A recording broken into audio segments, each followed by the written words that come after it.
Today, President Trump arrives in Beijing for a state visit, and the stakes are high.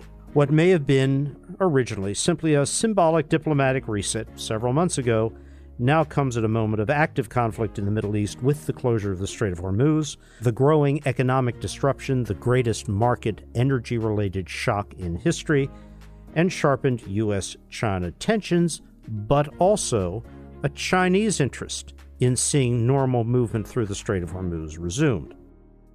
Welcome to Baker Briefing, where we make the news make sense. I'm David Satterfield, director of Rice University's Baker Institute.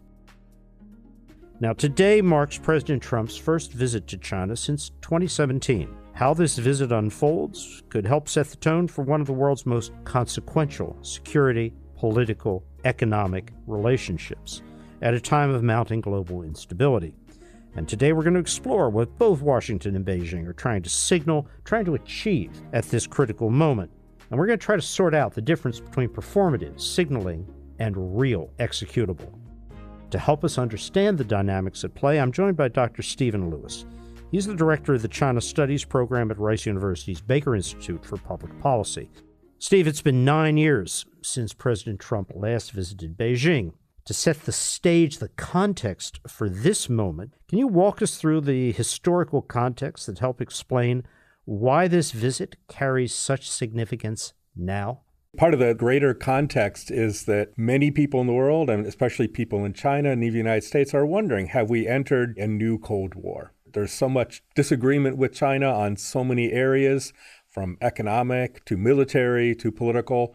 I think a lot of people are watching this to see, will the two so-called greatest powers, especially the two greatest economic powers, be able to work together on some type of accommodation? So I think that's the general stakes that the global population is actually watching this with great interest. Southeast Asia, certain regions are directly impacted by more recent events, are watching with great interest to see whether U.S. and China can actually work together again. Well, let's talk about the personalities, because this is very much about, at least on the U.S. side, and to an increasing degree on the Chinese side, individuals. President Trump, President Xi. So what are their decision-making styles as relevant to this meeting? How is Xi going to approach this conversation? How do you assess the president is going to approach it, the president of the United States? I think that they have met before, including in China. Most recently, they actually met in APEC in Korea last fall after a whole series of disastrous decisions by both the Trump administration and actually the Chinese government in terms of retaliation. And it became very clear that they were about to tank each other's critical industries. So they pulled back from that and said, okay, let's try and come up with some workarounds and we'll have more continued negotiations. But there is something very similar about Donald Trump and Xi Jinping in the sense of they both see themselves as absolute leaders, autocrats, in the sense of I should be able to make a decision and it will be followed all the way on down. There's a key difference between the two in the sense that Donald Trump very much prefers that everything comes down to the moment, the so-called art of the deal, the negotiation. So there's always like an ephemeral quality to Donald Trump that nothing happens unless I'm in the room. Whereas Xi Jinping is actually much more of an institutionalist in the sense that he actually wants to delegate. It might come from the fact that Xi Jinping is not a very charismatic person. There isn't anybody in China who ever describes him as somebody who was won over by his charm. He's always been known as more like a lawyerly person. The New York Times recently described him as the philosopher king, which I think was being very, very generous. And it's certainly he does have pretensions. Xi Jinping does think of himself as the person who is leading China, the so-called core leader, the head of the Chinese Communist Party. We all have to follow his vision. And he would love to have the benefits of being a traditional Confucian monarch. But he actually thinks of himself much more as I'm creating like a new global order, but it's based on rule of law. It's just rule of law that is very similar to me, to exactly what I want. He's much more like Napoleon. I've kind of described it as Napoleonic Code 2.0. We're going to replace the existing very feudal legal order, replace it with a new one. Well, there's a global legal order that the United States basically built, and China's benefited from that. Xi Jinping wants to turn it and twist it into a way that reflects China's interest and therefore his interest too. Let's talk about how Xi Jinping interprets Donald Trump's strengths and weaknesses at this moment. How does he see the relationship between the two, the demander, the supplicant? Yeah, I suspect, not having any inside knowledge of Xi Jinping and decision-making, he is notoriously tight-lipped. He leaves it up to other people to kind of express.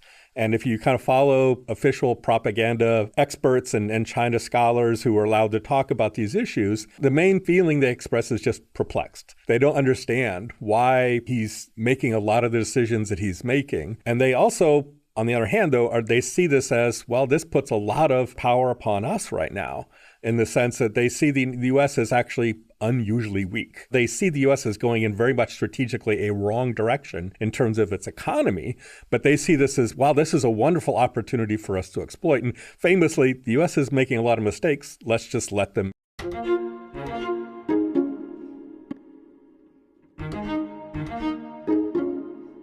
I want to continue focusing on the economic aspects of this visit. This meeting comes after years of escalating duty or tariff confrontations, including steep U.S. tariffs imposed not only on China, but key Southeast Asian economies that are caught in the crossfire of supply chain reconfiguration, Donald Trump's Liberation Day, April of 2025 declarations, the retreats, the flip-flops, as they have been described, the sometimes within hours reversals of policy by President Trump. The broad impression is one in which Xi has maintained a position of calm dispassion, above all of this, waiting for laws of gravity to come to bear upon President Trump, as indeed they have, to back away, without his entering into confrontation or rhetorical exchanges with the president. It has been a very studied, calm, almost master of the universe approach in direct confrontation with President Trump's style of endless rhetorical declarations, often contradicting each other within hours or shorter periods of time of being uttered. So given all of this, how do you expect this meeting will come out in terms of classic economic trade agreements? What do you think? First of all, it's one of the things that both sides have made very clear is that they want to lower expectations for this meeting. And the easiest way to do it is to say, this isn't the be-all, end-all meeting. We're going to have more meetings, maybe 3 or 4 other meetings this year. So they've also kind of set it up such that this can be continued forward. But the question then is, who's going to lead these meetings and who's going to appear at all of them? This has led a lot of people on the Chinese side to say, look, since obviously Xi Jinping and Donald Trump can't be meeting every couple of months, who is going to be empowered to do this? And it has led a lot of people to say we need to have something like a board of trade, for example. So think about it, as some type of institutional mechanism. We no longer have the strategic and economic dialogues that we used to have under Bush and Obama, but we need to have some type of continuing group that's meeting continuously to hash out a lot of these. The Chinese side has gone further and said we actually want to have a board of investment as well, because what China wants is they want to have easing of restrictions on U.S. investment in China. There's also certain key industries, like they picked up Jensen Huang of NVIDIA in Alaska to make sure he was coming along. Maybe he was dragging his feet. Clearly, China wants actually to have more access to certain semiconductors. So there clearly be discussion, about a lot of things like this. And agriculture is like the easiest thing. The U.S. has agriculture. China desperately needs it. China would love to not have sanctions against, through tariffs, American agriculture, because that's going to lower the price, Steve, let's talk about who's coming with the president on this. Mm-hmm. He's got an assembly of tech, AI, IT leaders. Elon Musk heading nominally that list. Can we assume that is so they can do business with China? So that the president can declare at the end of this, as he does on virtually every visit, look at the fill in the blank, which ranges from tens of billions to $1 trillion of trade, almost entirely performative, declaratory, as opposed to negotiated and binding. But is he looking for those agreements to come out on the tech side? I think he is. This is really going to depend on how much China is willing to impress upon its CEOs, its private sector, because AI, high tech is actually largely run by the private sector in China. Good point. Yeah. And it's also worth considering that China would love to have this image. Xi Jinping would love to have this image of him just masterfully sitting back, letting us all happen. It's also true Xi Jinping is highly limited by a very constrained budget. China just had their National People's Congress, the meeting in March, and they're planning their 5-year plan. One of the key elements of 5-year plan is making strategic investments, but it's not Beijing that's making them. It's local governments.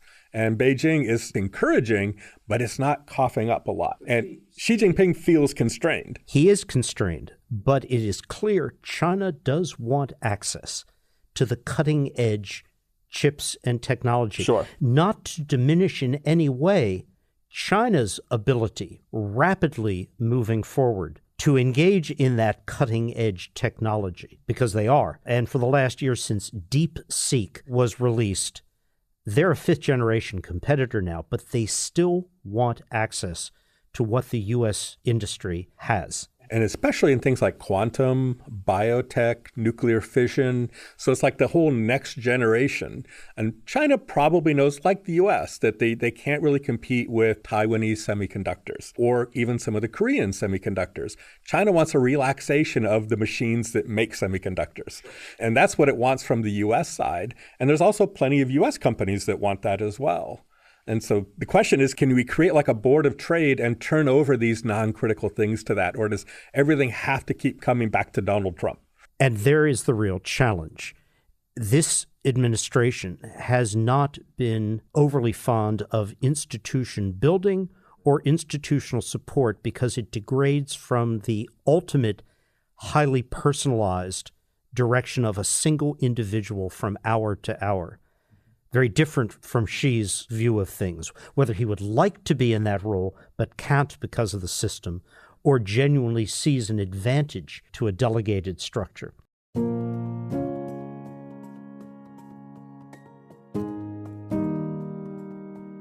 Taiwan. Let's talk a little bit about that. Clearly, economic issues, the trade questions, specifically where do we go in cutting-edge technologies, all of that is going to be a critical part of this dialogue. What can the president announce in terms of business that was done with a dollar figure, real or imagined, attached to it? But beyond that, where does the issue, in your view, of Taiwan stand from both Xi's side and the president's? I agree with most scholars who are saying that the strategy of Xi Jinping has been, let's kind of wait and see how this goes, where they also understand that warfare is rapidly evolving. They've seen the problems that Russia has with Ukraine, and actually, I'm sure they're hearing back from their partners who are working with Israel and seeing that Hezbollah is now deploying a lot of things like this against the IDF in Lebanon. And they're probably very worried about what Taiwan is planning to have, like water drones and air drones. And so they understand that Taiwan has the capability to ramp up these types of things. So I suspect that they're playing for time and also thinking that the bigger issue isn't just the military equation. It's still the ability of the U.S. and Europe and Japan to sanction financially. China, unlike Russia, is vulnerable. If global capital flows turn against China, if we have a lot of sanctions, investors can't come in, you can't do trade, China's going to be devastated. China's not a petrostate like Russia. It's not a gas station with nuclear bombs, That's right, as John McCain described Russia. So, Steve, it's been this institute's, and broadly speaking, policy institutes across the U.S. and Europe's judgment that Xi is not looking for an overt seizure of Taiwan. What he wants is to be seen as dominant in terms of policy choices, alliance choices, shaping not just Taiwan's ultimate decisions in these regards, but those of the Philippines, South Korea, Japan if he can, Vietnam and Southeast Asia. That the very highly publicized construction of the reinforced atolls, the island bases for the Chinese fleet, are not preparatory to a D-Day style invasion landing on Taiwan or anywhere else in the Pacific, but power projection, image projection, presence projection. Is that still an accurate appraisal? I think so. And especially, I think, since this conflict has exposed a huge weakness, especially of East Asia, but Southeast Asia too, to oil and gas from the Persian Gulf. And China is standing there as, here's the place that can provide electric cars. Here's the place that can provide solar panels. And by the way, this wasn't actually by central government design. It was by the central government letting all these local governments outcompete each other, thereby basically wasting the Chinese local taxpayers' money to fund all these, very cheap solar farms all around the globe, just so local governments could keep their local economies going. And so Beijing is like, wow, we're happy to work with everybody to try and do all of this. I think there is a subtext of they're going to try and test Donald Trump on some issues related to, is China going to be capable of being responsible for this region? And they mean especially East and Southeast Asia. Exactly. Is the president willing, since he has asserted a new Monroe Doctrine for the Western Hemisphere, is he willing to accede to a Chinese sphere of influence, a classic concept in East Asia or parts of the Pacific, where that puts China in direct challenge with classic pre- and post-World War II, really from Spanish-American War to present, U.S. concept of we are a Pacific power, directly and through our friends and allies. I think the way China looks at it is, look, you all have basically already exceeded Central Asia to us. And even Russia has agreed to that. And why not Southeast Asia as well? And unfortunately, I think very recently, even though you have countries like the Philippines, where you have President Marcos, who's come out, said, look, we are very much opposed to China's aggression in the South China Sea. The writing's on the wall. And President Marcos is currently saying we need to negotiate with China to jointly explore, oil fields in the South China Sea. This is a challenge for Donald Trump. To what extent, in his transactional view of the world, does he see a problem with acknowledging this Chinese role? I have to say, I've been really looking, anything coming out of the White House or Congress for that matter, there seems to be zero recognition of the suffering of Southeast Asian economies, East Asia, almost zero recognition. All right, let's turn, speaking of the problems in South Asia, Southeast Asia's economies, and projecting over the next weeks and months to China itself,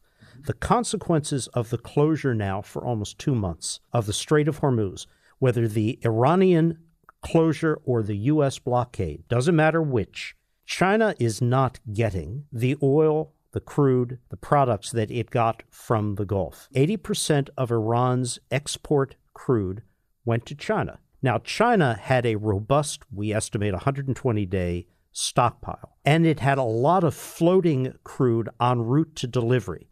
So they're not in crisis mode. Not now. But China clearly is concerned.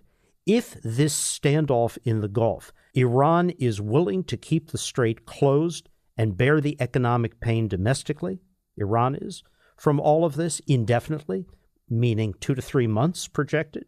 U.S., is it willing to keep its blockade going for that period of time? I have no doubt this issue will be talked about between Xi and Donald Trump. President Trump, what's your plan? And Trump, I suspect strongly, will tell the Chinese, you have influence over Iran. You need to use it.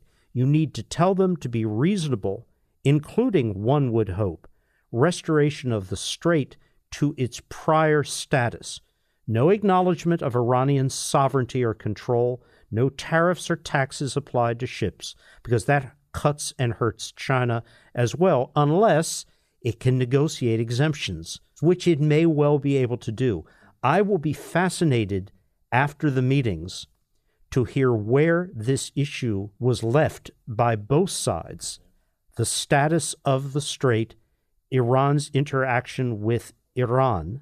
It's a critical partner of Iran on the economic side. Where do they stand? Now, the Chinese policy declarations have been there should be political dialogue, not military confrontation.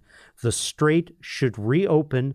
There should be, classic Chinese phraseology, respect for international law, a classic point. And the globe has a role, the global economy and what is happening. The 4 principles China has laid out on this. What's it willing to do to help bring about any of that in practice? And what does Donald Trump say to all of this? I think, and this is my critical point, which I'll ask you for your views on, Donald Trump cannot afford a crisis, perceived or real, with China at a moment when he is in the midst of a genuine crisis over the Gulf with both domestic and global implications. She understands that.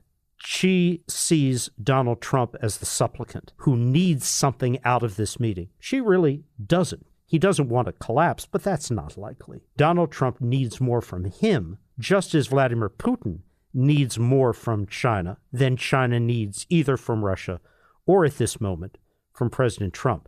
That is not a good temporal context for a visit. Were I advising the president, I would have told him, you communicate to Xi, the situation in the Gulf must resolve itself on the basis of status quo ante. That's what you, China, are calling for.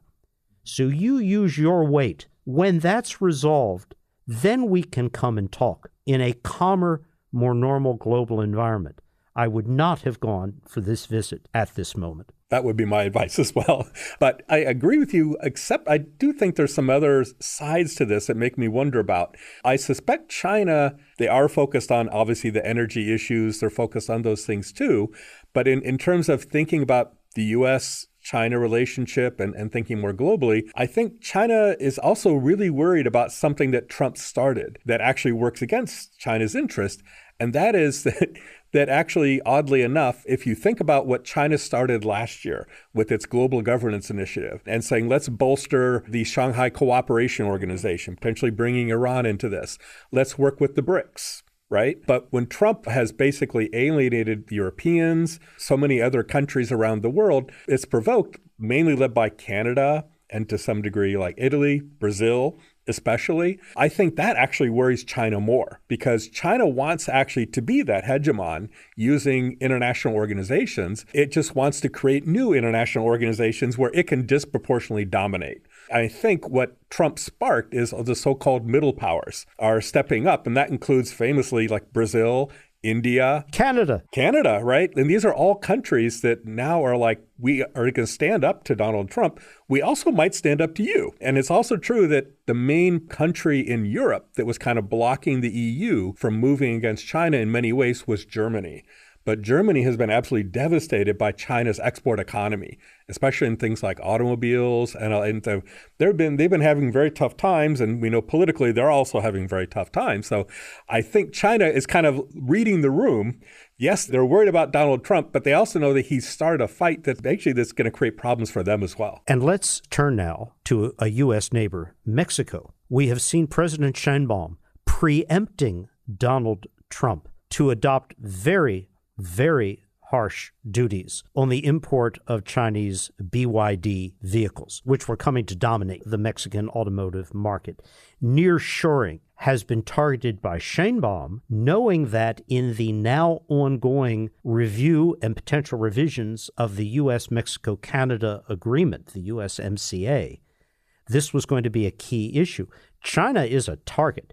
It's straight in the crosshairs of all of that critical negotiation as well. They're going to come out of this. They already are in a more constrained place on nearshoring in Mexico than otherwise.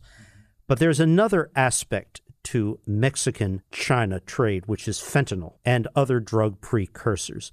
Where does that stand now? My understanding is that initially things were going well with the discussions and creating the discussion groups to focus on it, but those have broken down amongst the bigger trade issues. And I don't know where that currently stands with Mexico, but I think probably Mexico is right now realizing that actually, since their energy is so closely tied to the American energy economy, they're in a very much a sweet spot. Their production, their manufacturing, I suspect that even though they're like saying we don't want to bring in, BYD electric vehicles from China, in practice, they're actually very welcoming of Chinese investment, and exactly that type of thing. And it's also, by the way, pointing out that Vietnam is betting from this, Malaysia is betting from this. And so one of the things that actually happened last year was, in addition to President Trump starting this fight over like semiconductors, well, that was his first administration, but it got a lot worse last year. And then China responding with more tariffs, but also, we're going to focus on critical minerals. One of the things that both countries found out was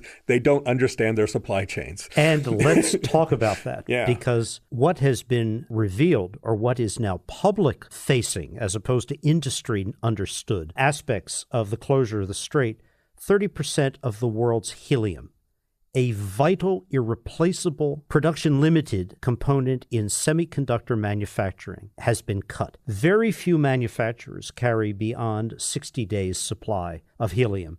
Taiwan signaled the canary in the mine shaft 5 weeks ago. This is already impacting chip production. China must be concerned over this. 50% of the world's non-U.S. fertilizer component production comes out of the Gulf, critical for agriculture pretty much everywhere outside the U.S. and the Americas. Africa, Asia, Europe. Highest quality aluminum, that is the aluminum you must use in the most demanding applications, and the world's highest quality steel comes out of the Gulf. Not the U.S., not Europe, and not Asia. These are all components China needs desperately and cannot reproduce on its own. The motivation to bring to an end this closure is powerful, but what will China do? It does not want to alienate Iran. It has maintained a studiously, cautiously neutral position on all of this, not certain which way it's going to come out in the end. But as the days and weeks go on, unless the president, U.S. president, concedes to Iran and opens the strait on that basis, the U.S. has retreated. China's going to have to become involved. They are the major power with the most at stake in the global economy from all of this. Certainly, Japan and South Korea are also very, very vulnerable for a lot of the same reasons. One thing to keep in mind related to that, though, is that if I remember correctly, China does have a history of working with the United States against Iran. If I remember correctly, during the Obama administration... Steve, it does. And in the Biden administration, when Bill Burns and then Tony Blinken went successively to Beijing, and out of that came what was very low profile handled, but was really a declaration of U.S. policy. The 3 C's. Confront China when its operational policies directly harm and threaten U.S. interests. Don't be afraid of that. Compete with them vigorously for presence, for influence, for markets around the world. Don't cede anything to China that genuine competition can address, but cooperate on those issues, and there are issues where the U.S. and China have a common interest or a common problem they're trying to resolve. And I think those guidelines remain valuable, absolutely valuable in a nonpartisan, non-political sense. Clearly, the goal is going to be to come up with ways to phrase that in Trumpian language. Exactly right. So we come to a close here because we're going to have to come back to this after the meeting on China is indeed a powerful force in the global marketplace, not just U.S. The U.S. has a massive role in that global marketplace. And with respect to China, both as a supplier and as a consumer, and in one other way, China holds massive amounts of U.S. Treasury paper, dollar-denominated. China takes a step that truly threatens the global economy, diminishes the value of the dollar. China suffers mightily. It would be suicidal. They're constrained as well by the very fact and weight of their dollar holdings and their role in the global economy. Or to put it in a more poetic sense, they are not a titan bestriding the globe. They'd like to be seen as such, but they've got vulnerabilities, constraints as well. The law of gravity applies to China as well as to the U.S. I think the Chinese have been talking about this way. It's very perplexing that you look at the United States and what the United States did last year, starting this trade war that, provoked all of this chaos, and hurt around the world. And what happened? People bought more dollars. And China would love to be in that position. No demand destruction here. No demand destruction. Steve, thank you.